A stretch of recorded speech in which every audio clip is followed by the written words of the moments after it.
तारीख थी 8 मार्च 2014, 12:41 पर कुआलालंपुर एयरपोर्ट से MH370 प्लेन ने उड़ान भरी। इसमें सवार थे 239 लोग, 227 पैसेंजर और 12 क्रू मेंबर। 27 साल के फारिक अहमद इस फ्लाइट के पायलट थे और यह उनकी आखिरी ट्रेनिंग फ्लाइट थी। इसके बाद वह बनने वाले थे फुली सर्टिफाइड पायलट। उनके साथ मौजूद थे 53 साल के pilot in command Zaharie Ahmad Shah. उन्हें मलेशियन एयरलाइंस में सबसे सीनियर कैप्टन में से एक गिना जाता था। प्लेन को 6 घंटे का सफर तय करते हुए सुबह 6:30 पर चीन की राजधानी बीजिंग एयरपोर्ट पहुंचना था। टेक ऑफ के दौरान प्लेन में करीब 49,000 किलो फ्यूल मौजूद था, जो 7 से 8 घंटे की उड़ान के लिए काफी होता है। दूसरी तरफ मौसम भी साफ था, बिल्कुल सब कुछ ठीक चल रहा था। प्लेन को टेक ऑफ के 38 मिनट हो चुके थे। इसके बाद कैप्टन ने ATC के साथ आखिरी बात की। उनके आखिरी शब्द थे गुड नाइट मलेशियन 370। इसके बाद उन्हें वियतनामी एयर स्पेस कंट्रोलर से संपर्क करना था, लेकिन आखिरी चेक इन के 2 से 3 मिनट बाद ही प्लेन मलेशिया और वियतनाम दोनों की रेडार स्ट्रीम से बाहर हो गया। फिर वह हुआ जो किसी ने सोचा भी ना था। प्लेन ने एक शार्प लेफ्ट टर्न लिया। कोई मेडे भी कॉल नहीं हुई। इसके बाद प्लेन से कोई संपर्क तक नहीं कर पाया। माना जाता है कि विमान हिंद महासागर में कहीं दुर्घटनाग्रस्त हो गया। इसके बाद शुरू हुई आपाधापी। उस समय मलेशिया के प्रधानमंत्री नजीब रजाक ने कहा कि विमान का अपने रास्ते से भटकना आम नहीं, बल्कि जानबूझकर प्रतीत होता है। सैटेलाइट डेटा से पता चलता है कि विमान 2 प्रॉपर कॉरिडोर में से किसी एक के साथ कहीं भी संपर्क बना सकता था, लेकिन ऐसा हुआ नहीं। 17 मार्च 2014 को ऑस्ट्रेलियाई समुद्री सुरक्षा प्राधिकरण ने दक्षिणी हिंद महासागर में MH370 की खोज के कोऑर्डिनेशन की जिम्मेदारी संभाली। 22 सैन्य विमानों और 8 देशों के 19 जहाजों की प्रारंभिक खोज ने 4.6 मिलियन वर्ग किलोमीटर से अधिक की दूरी तय की। इस खोज में और भी देश जुड़ते गए, फंड जारी किए गए, खोज का दायरा बढ़ाया गया, लेकिन ब्लैक बॉक्स तक हासिल न हुआ। दुनिया के सबसे बड़े सर्च अभियान में 30 से ज्यादा देशों ने भाग लिया, जिस पर लगभग $200 मिलियन खर्चे हो गए।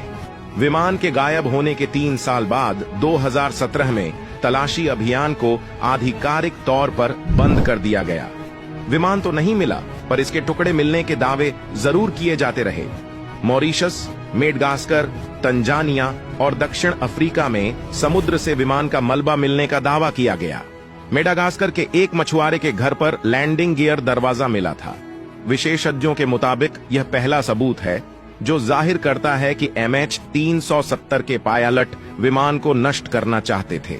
जांच के प्रमुख मार्टिन डोलन का कहना है कि यह सब सोची समझी साजिश थी। इसके लिए पूरी प्लानिंग हुई। एक्सपर्ट मानते हैं कि फ्लाइट के पायलट कैप्टन जाहिरी ने जानबूझकर अपने साथ ऐसे पायलट को रखा जिसके पास 777 फ्लाइट यानी 2 इंजन वाला बड़ा प्लेन उड़ाने का कोई अनुभव नहीं था। डोलन के मुताबिक उन्हें ऐसे सबूत मिले हैं जिससे साफ होता है कि जाहिरी ने फ्लाइट सॉफ्टवेयर में छेड़छाड़ कर उसे मार्ग से भटकाया था। वहीं कनाडा के एयर क्रैश इन्वेस्टिगेटर का मानना है कि फ्लाइट को क्रैश करने से पहले जाहिरी उससे निकल गए होंगे।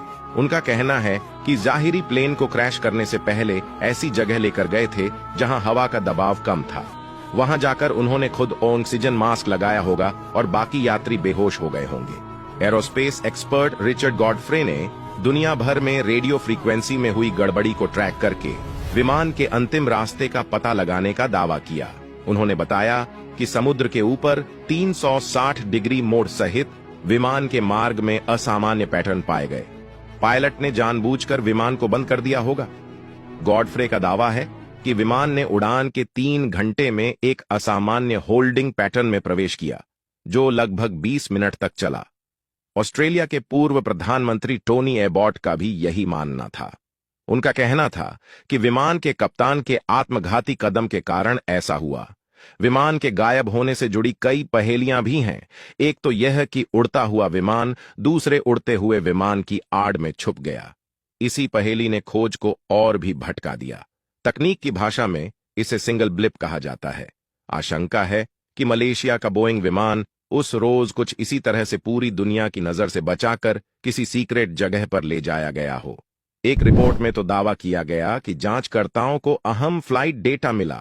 इससे पता चला कि एयरक्राफ्ट अंतिम समय तक पायलट के कंट्रोल में था। इस तथ्य के सामने आने के बाद से इस बात की आशंका गहरा गई कि पायलट ने आत्मघाती कदम उठाते हुए विमान को समुद्र में गिरा दिया।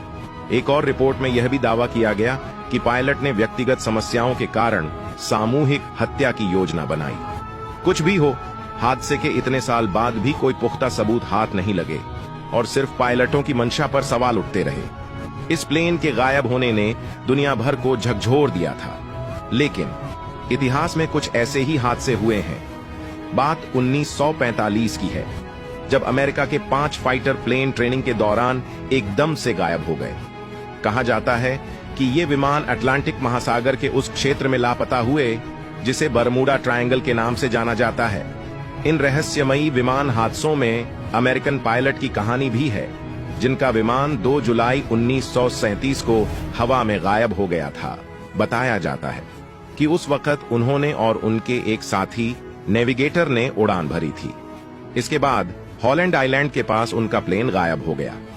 साल 1949 में एक स्टार एरियल विमान भी बरमूडा से लेकर जमैका के बीच गायब हो गया था। उड़ान भरने के कुछ देर बाद इस विमान से भी संपर्क टूट गया और वह कभी अपने डेस्टिनेशन तक नहीं पहुंचा। कुछ दिनों तक इस फ्लाइट और इसमें बैठे यात्रियों की तलाश की गई, लेकिन फिर मामला ठंडा पड़ गया और यह घटना एक रहस्य बनकर रह गई। इसी तरह 1951 में कनेडियन पैसिफिक एयरलाइंस का विमान अमेरिका से टोक्यो जाने के लिए उड़ा था।